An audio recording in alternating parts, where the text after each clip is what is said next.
Welcome to Mentoring in Real Life, where we talk about what it takes to find and be a great mentor.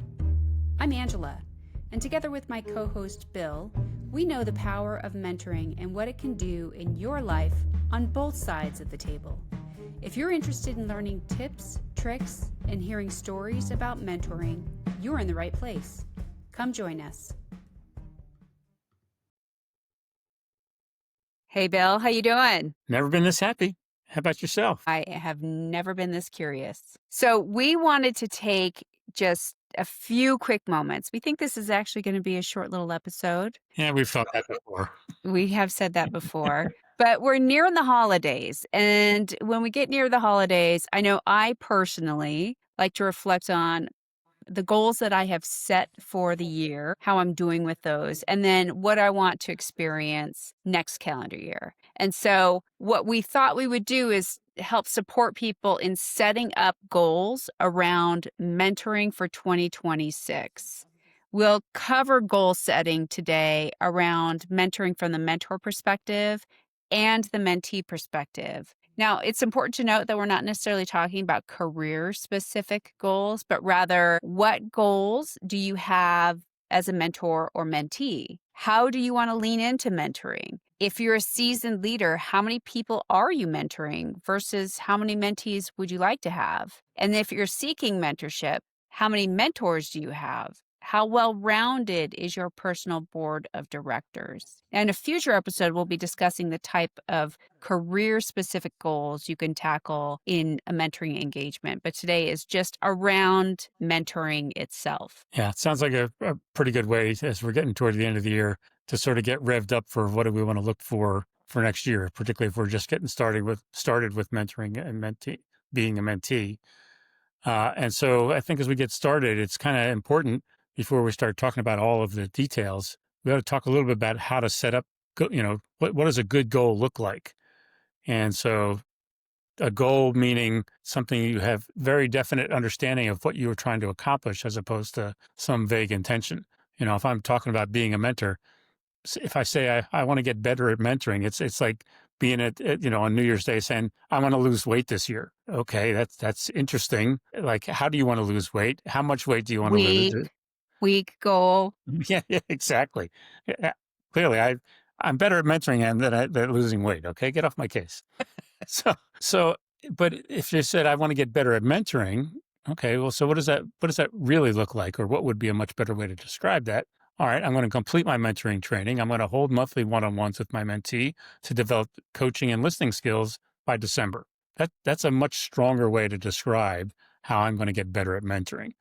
Or if I'm a mentee and I want to grow my network. Well, saying I want to grow my network is interesting, but it's tough to be accountable for that because there's nothing very specific that you've committed to. So build 5 new cross-functional relationships by Q3 to expand collaboration for upcoming projects. Okay, that sounds pretty strong. I could even be stronger if I wanted to be specific about which projects I'm trying to do this for, et cetera. So those kind of things make it much clearer. And so if I really wanted to sort of capture the thought, a great way to talk about a well-structured mentoring goal would be outcome plus behavior, the cadence with which you're going to check up on it, and what impact you're trying to accomplish. So if you put those 4 pieces into each goal, you're going to end up with some pretty clear goals that you're going to be able to track, and you're going to be able to know whether you're winning or losing as you go through the year. Yeah, those are much stronger goals. So a week goal would be exactly what you're talking about. I want to get better at feedback. When am I doing it? What is the specific behavior? What is the cadence? What's the impact going to be? And so a stronger goal around mentoring specifically and getting better at feedback is something like when I observe my mentee's behavior at the team meeting, the strategic planning meeting, the, insert event here, I will give mentee feedback on what went well and even better if, and identifying those events ahead of time and giving some feedback is much stronger goal than just getting better at feedback. Sounds like a great start to me. Yeah. So I think it'd probably be helpful I think we could give some examples. I got an idea, but maybe I'll just give some examples for what the mentor goals might look like, and I'll let you do some mentee goals. And these would be a good starting place for folks who are listening. Obviously, to make goals that make sense for you.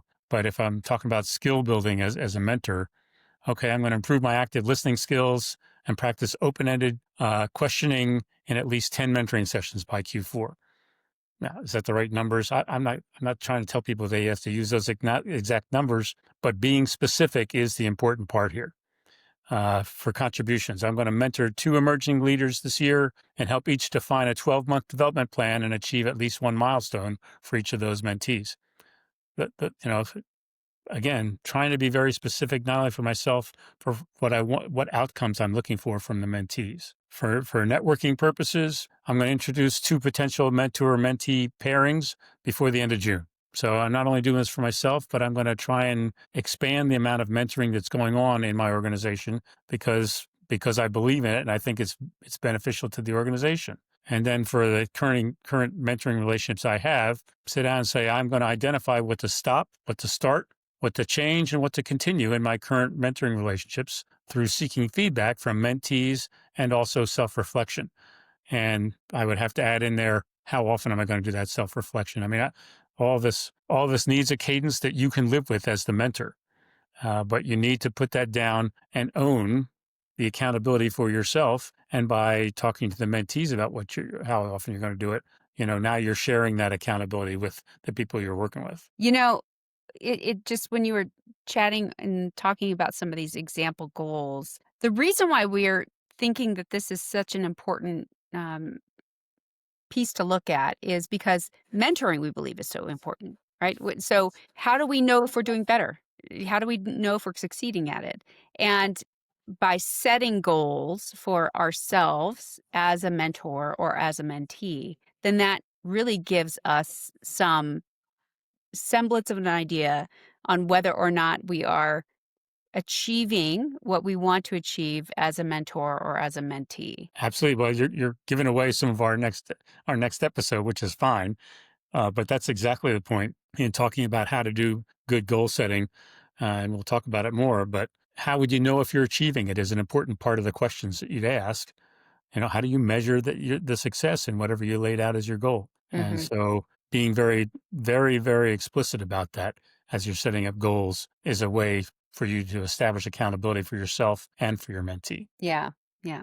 Well, if you are a mentee and you really want to get a good, strong goal around career clarity, getting some clarity around your career, an example of one of those might be work with my mentor to clarify a 2-year career direction by June and take one visible stretch assignment by year end that has who you're going to work with, the cadence when you're going to accomplish the goal, so it's time bound, right?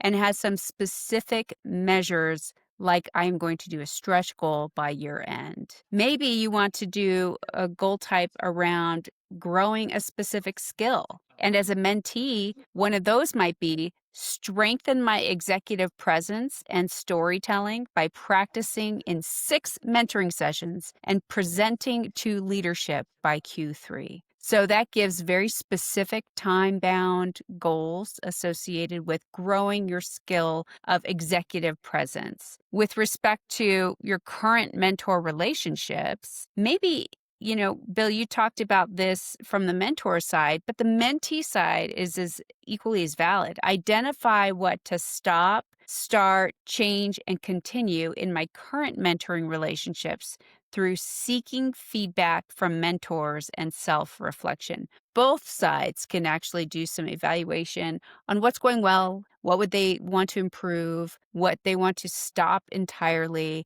and what they'd like to just continue as is. Yeah, so don't forget, and as I almost forgot in mine, don't forget how often are they going to do the reflection and feedback seeking. Mhm. I mean, so just like you said, all as much specificity as we can add to these, so that you can tell whether or not you're achieving goals. Yeah, exactly. And then, we talked about this a little bit in the intro, but taking an evaluation of your personal board of directors or your personal board of mentors, it's a, an incredible goal to really look at those folks and identify whether or not you have a well rounded group. If not, then perhaps you identify and approach 5 mentors who can serve as your personal board of directors by the end of Q3. And what that looks like and who might be involved in that would also be another exceptional annual goal associated around mentoring. Okay, so I think looking back on what we've been talking about for a few minutes now, basic healthy list of considerations for goal setting would include, some, maybe all of the following things, as the mentor and mentee see appropriate. Obviously, establish who are we talking about. Is it the mentor, the mentee, or a group of folks? What's the cadence that we're going to use? Monthly, biweekly, quarterly? What skills are we trying to build? Whether it's coaching or feedback or emotional intelligence, et cetera. What are the metrics that we're going to use to measure not whether or not we're getting it done? How many hours have I spent on it? How many sessions am I going to do these behaviors in? What milestones am I setting for myself, and what outcomes am I looking for? And then what are the artifacts that we're going to have so that we know? What development plans do I need? Am I going to keep a journal on how I'm accomplishing these objectives? How much feedback and how am I documenting the feedback? Is it in a project? Is it in a presentation, et cetera? And then sort of the final rounding out of that conversation to me is visualizing what it looks like when you're extraordinarily successful. And so I think that's an important part, not just writing stuff down about what we would like to do, what behaviors we want, but what does it look like if, let's say, I'm incredibly successful in doing all this improvement that I've been trying for? What does that look like? What are the outcomes that I'll actually be able to see, and what will look like not only for me, but for my organization? And how am I actually going to make that happen? And visualizing that part makes it much more real for a lot of folks. Certainly, I've done that many, many times in projects, in delivering software applications, in delivering entire infrastructures for people. So, what does it look like when I've delivered this thing that nobody could believe we could do? How is it making their lives better? How is it improving how they interact with the system? That's the project version. What does it look like when I have taken on those new leadership skills, when I've taken on presenting to the executives, and now I'm in a very different place in the way that I present myself, in the way that I interact with the senior leaders at the organization? How would that change my life for the better? And so I think if you visualize this incredibly beautiful, extraordinarily successful vision of accomplishing these goals, it actually gives you something much more concrete to shoot for. And frankly, is very, very motivating. Another thing that's motivating, Bill, is to take whatever it is that you're visualizing, some symbol of it, and put it as a reminder, maybe as a post-it note on your monitor or something like that. What came to mind is an image of you, especially when you're talking about delivering software that nobody expected you to deliver, of you standing on a mountain wearing the Superman cape, looking looking at the horizon. And if you have Sure. AI If that now. hey, if that does it for you, that sounds great. I'd love to be Superman standing on a mountain with the cape flowing in the wind. And Lord knows if I actually was delivering some software application, there would be a bunch of people who did not expect it, including me. But I get the message, and I actually like actually having a picture of something that makes you think of what your goal is and having something to shoot for and visualizing that. I mean, obviously, we're not the first people to talk about visualizing your goals. Uh, as an obvious example, lots and lots of athletes spend a lot of time on visualization for what it looks like when they are extraordinarily successful in Mhm. whatever their sport is. And so the visualization technique easily applies just as much to everybody in their work lives and frankly in their personal lives. Yeah, absolutely. And so not only does having this posted on your monitor, something like that, help you to remind yourself of this goal that you have set for yourself, but also we've talked about the importance of accountability a lot in the past, and just recognizing that really, if when you create these goals around mentoring, you got to figure out how to make that commitment happen. The idea is tell your mentee what your goals are as a mentor, and they can help keep you accountable, and vice versa for mentees to mentors. Make sure that they know the cadence by which you're going to keep that accountability. If you're going to make a commitment to strengthen your executive presence and storytelling, tell your mentor the specific meetings and venues you'll be practicing that skill. Invite them to attend and give you feedback if they can afford it on their calendar. So the idea then is, on a quarterly basis, you can check your progress, adjust your goals. Are we keeping our mentor mentee commitments to each other?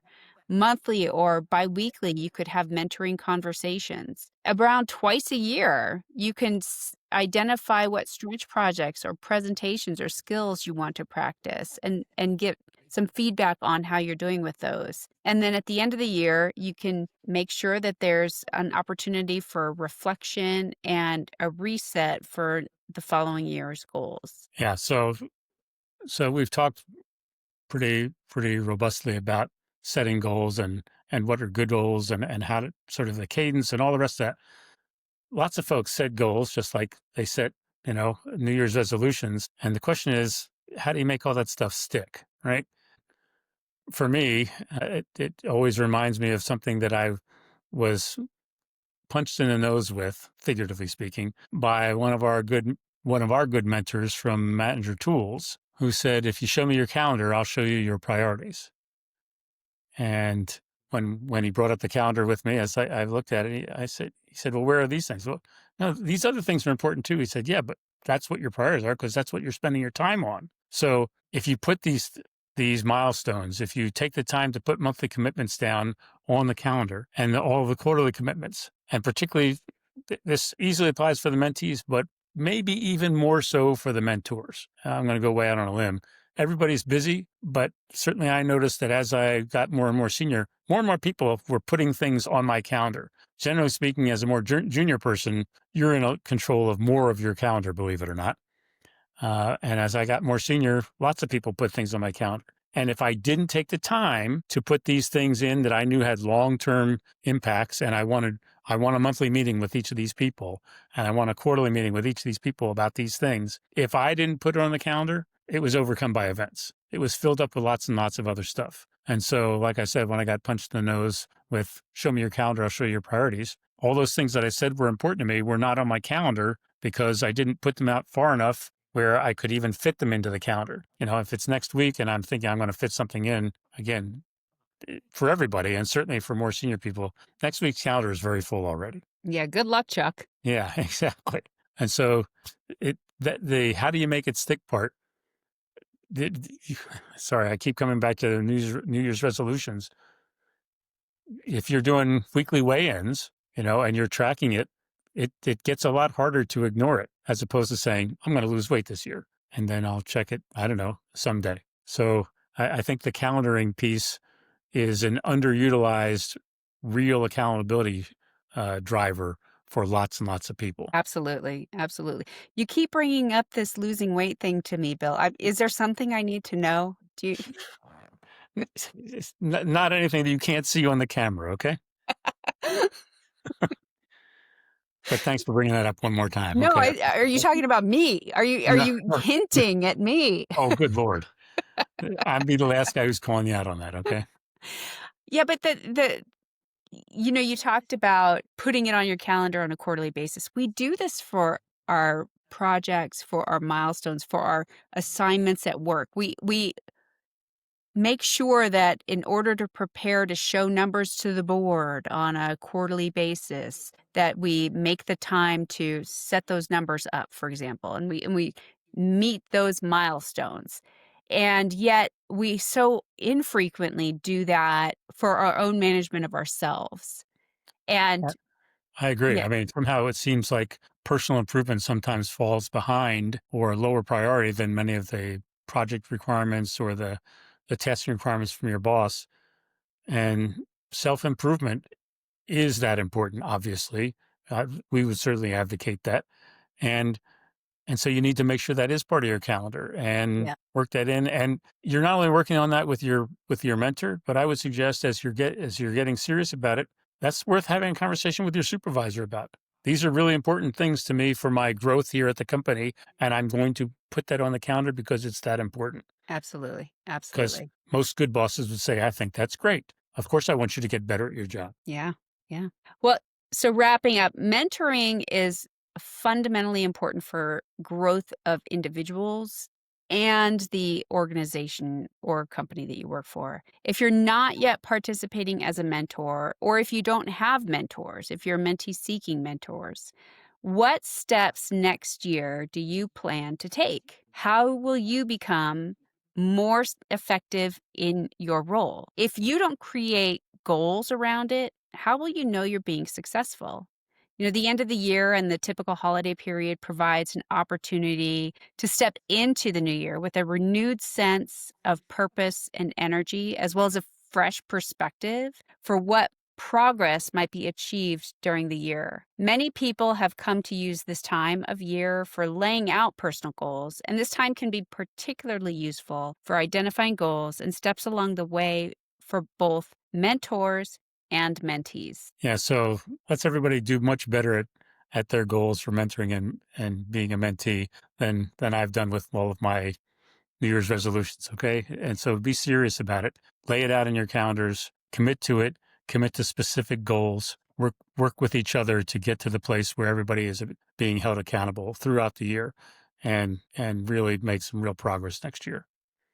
So Absolutely. with that, I'd like to thank everybody for listening to this episode of Mentoring in Real Life. If you have thoughts or questions, feel free to leave us a comment or send us an email, which we've included in the show notes. If you like what you heard, please subscribe, rate the podcast. If you can, 5 stars would be great, and share that with a friend. Until next time, help others climb.